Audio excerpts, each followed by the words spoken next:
Hello दोस्तों, मैं हूं आपका दोस्त शाहिद इदरीसी और आप सभी का स्वागत करता हूं हमारे यूट्यूब चैनल। आज हम आप लोगों के लिए पोल साइंस का सब्जेक्टिव क्वेश्चन लेकर आए हैं जो भिविया है बोर्ड के कल एग्जाम के लिए। देखिए दोस्तों, पहला है लोकसभा में विपक्ष के नेता कौन होता है।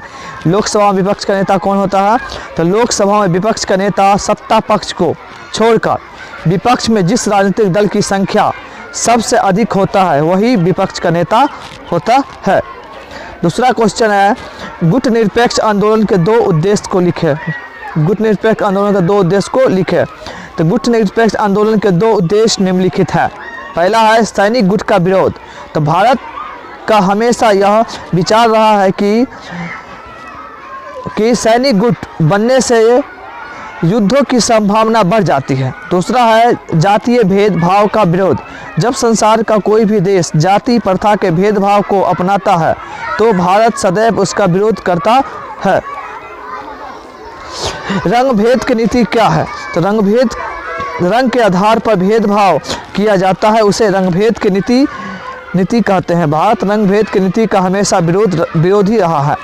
अगला क्वेश्चन है, हरित क्रांति से आप क्या समझते हैं? में हरित क्रांति के जनक MS स्वामीनाथन थे। इन्होंने 1960 से 1970 के दशक में कृषि क्षेत्र में पंजाब, हरियाणा, पश्चिम बंगाल, उत्तर प्रदेश में खदानों की फसलों की उत्पादन में अत्यधिक वृद्धि दिया जाए, कीटनाशकों दवाई को बंद किया जाए। आसियान के उद्देश्य क्या है? आसियान के उद्देश्य निम्नलिखित है।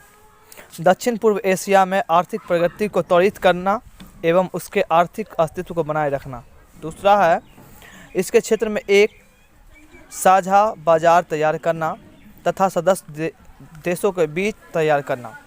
अगला है छठा, अयोध्या विवाद से आप क्या समझते हैं? तो 1947 में भारतीय स्वतंत्रता प्राप्ति के बाद अयोध्या के संपूर्ण राम जन्म बनाम बाबरी मस्जिद विवाद न्यायालय में रहा। यह स्तर हिंदू और मुसलमानों के बीच विवाद स्थान रहा। 4 दिसंबर 1992 में एक कार सेवा का आयोजन किया गया। इस कार सेवा के अंतर्गत देश के राम भक्तों की आह्वान किया गया। वे राम मंदिर के स्वरबद्ध किया गया। अगला है क्वेश्चन, प्रदूषण के विभिन्न प्रकारों का वर्णन करें। तो प्रदूषण के विभिन्न प्रकार हैं। वायु प्रदूषण, जब हवा में कई प्रकार के धूलकण धुआं से गैस मिल जाते हैं उसे प्रदूषण वायु प्रदूषण कहते हैं। जल प्रदूषण, जब पानी में अनेक प्रकार के कूड़ा करकट डालने पर पानी दूषित हो जाते हैं तो इसे जल प्रदूषण कहते हैं। जब अधिक मात्रा में लाउड स्पीकर या अन्य प्रकार के चीज़ बजाया जाता है तो उसे ध्वनि प्रदूषण कहा जाता है। चिपको आंदोलन के प्रभाव को लिखे। चिपको आंदोलन के एक पर्यावरण आंदोलन है। तो 1940 के दशक में चिपको आंदोलन की शुरुआत सुंदरलाल बहुगुणा द्वारा किया गया। इस आंदोलन का संबंध उत्तराखंड के टिहरी गांव से शुरू हुआ। इस आंदोलन की प्रभाव यह पड़ा कि 1000 मीटर से अधिक 15 वर्षों के लिए वृक्ष की कटाई पर रोक लगा दी गई। यह आंदोलन अहिंसक रूप से चलाया गया था। अगला विश्व स्वास्थ्य संगठन के प्रमुख कार्य बताते। विश्व स्वास्थ्य संगठनों के स्थापना 1947 में किया गया।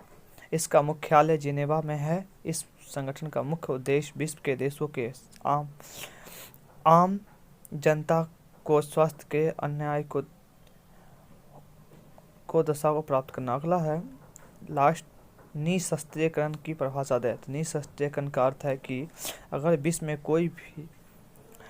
कोई भी और देश किसी भी प्रकार की परमाणु शक्ति या परमाणु और तेजी से अग्रसर दोनों इस तरह की परमाणु शक्तियों को छोड़कर अत्यधिक मात्रा में शस्त्रों के रोक लगाने की निःशस्त्रीकरण कहलाता है। भारत में उपराष्ट्रपति का चुनाव कैसे किया जाता है? तो उपराष्ट्रपति का निर्वाचन संसद के दोनों सदनों के सदस्यों के मिलकर बनाने वाले निर्वाचन मंडल द्वारा अनुपातिक प्रतिनिधित्व प्रगति के अनुसार एक संक्रमण नियम मत द्वारा होता है। अगला, संयुक्त राष्ट्र के दो मुख्य उद्देश्य क्या है? संयुक्त राष्ट्र के दो मुख्य उद्देश्य इस प्रकार है। विश्व में शांति सुदृढ़ बनाने हेतु समुचित प्रयास करना, विश्व के विभिन्न राष्ट्रों के बीच होने वाला अंतर्राष्ट्रीय झगड़ों को रोकना और राष्ट्रों के बीच सहयोग को प्रयात्न देना। क्वेश्चन नंबर 13 है कि अभिव्यक्ति का स्वतंत्र बताएं। किसी भी व्यक्ति का समुदाय द्वारा अपने मत और विचार के बिना किसी बिना किसी डर या प्रतिशीघ्र के प्रकार प्रकट कर पाने की स्वतंत्रता को अभिव्यक्ति स्वतंत्र कहलाता है। नई विश्व व्यवस्था क्या तो वैश्विक स्तर पर विभिन्न देशों के बीच शक्ति संतुलन एवं सत्ता विभाजन का विश्व विभाजन कहलाता है। धन्यवाद। हमारे चैनल को सब्सक्राइब करें, लाइक करें, शेयर करें और बेल आइकन को दबा दें। इसी तरह आपको नोटिफिकेशन मिलती रहेगी।